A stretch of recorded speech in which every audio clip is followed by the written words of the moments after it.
নাতি 2 আৰু এই ছবিৰ প্ৰমোশ্যনৰ বাবে আমি অসমৰ বিভিন্ন প্ৰান্তলৈ গৈছোঁ আৰু আজি আমি আহি উপস্থিত হৈছোঁ লখিমপুৰত। লখিমপুৰবাসী ৰাইজ আমাৰ সৈতে আছে।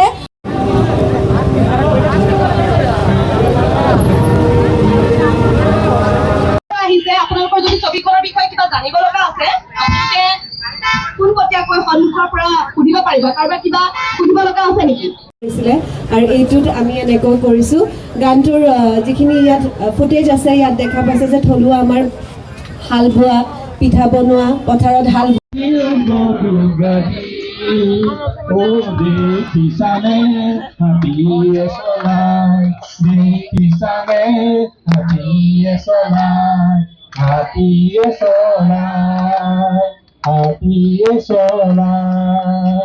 এক দুই তিনি চাৰি গোপিনীয়ে গৰু গাড়ী দেখিছানে হাতীয়ে চৰাই দেখিছানে হাতীয়ে চৰাই হাতীয়ে চৰাই।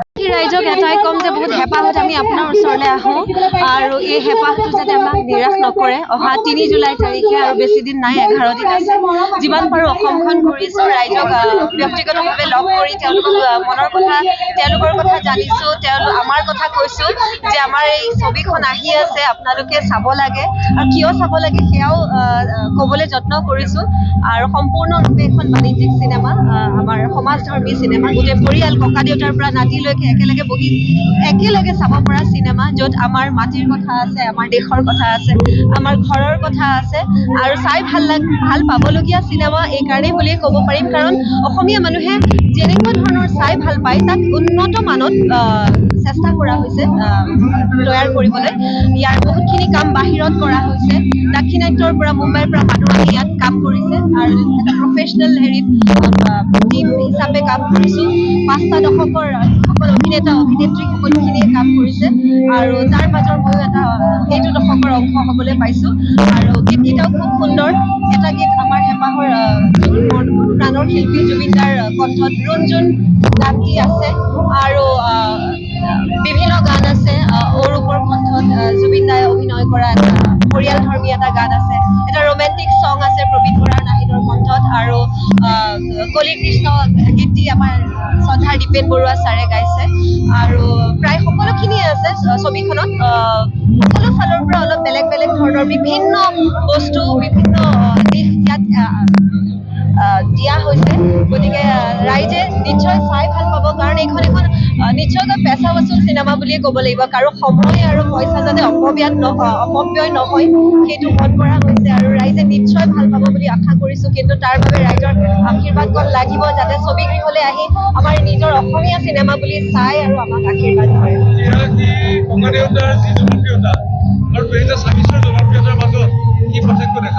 সেয়া দেখা পোৱা যাব কাৰণ তেতিয়া হয়তো এই সামাজিক মাধ্যম বা আপোনালোকৰ দৰে মিডিয়া মানুহ ইমান নাছিলে বা ৰাইজে হয়তো মনতে ৰাখি থৈছিলে, কিন্তু সেয়াও এক বেলেগ আমেজ আছিলে। যদিও সেই মাদকতা আমি ককা আইতা দেউতাহঁতৰ মুখত শুনিবলৈ পাওঁ, সেয়া মুখে মুখে আছিলে আৰু এতিয়াতো ৰাইজৰ মুখে মুখেৰ পৰা গৈ পেলাই মোবাইলটো বা সমাজ মাধ্যমত গৈ পাবগে, নিউজত চাবগে।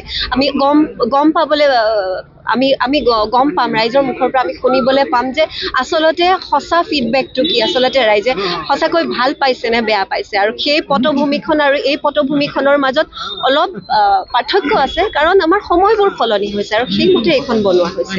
উপস্থিত আছোঁ লখিমপুৰত। আপোনালোকে নিশ্চয় উদ্দেশ্যটো গম পাইছে, ককা দেউতা নাতি হাতী দ্বিতীয় ছবিখন আমি শুভ মুক্তি দিব আমাৰ 3 জুলাইত। গতিকে সমূহ দৰ্শকক অনুৰোধ কৰিছোঁ আহক, ছবিখন আঁকোৱালি লওক। খুবেই এখন সুন্দৰ ছবি আৰু আপোনালোকে নিশ্চয় গম পাইছে অলৰেডি যে আমাৰ ভাস্কৰ দাই ছবিখন লিখিছে আৰু আমাৰ বিশ্বজিৎ বৰা ডাঙৰীয়াই তেখেতে খুব সুন্দৰভাৱে ডাইৰেকশ্যন কৰিছে আৰু দিগ্গজ আমাৰ অভিনেতা অভিনেত্ৰীসকলে অভিনয় কৰিছে ছবিখনত।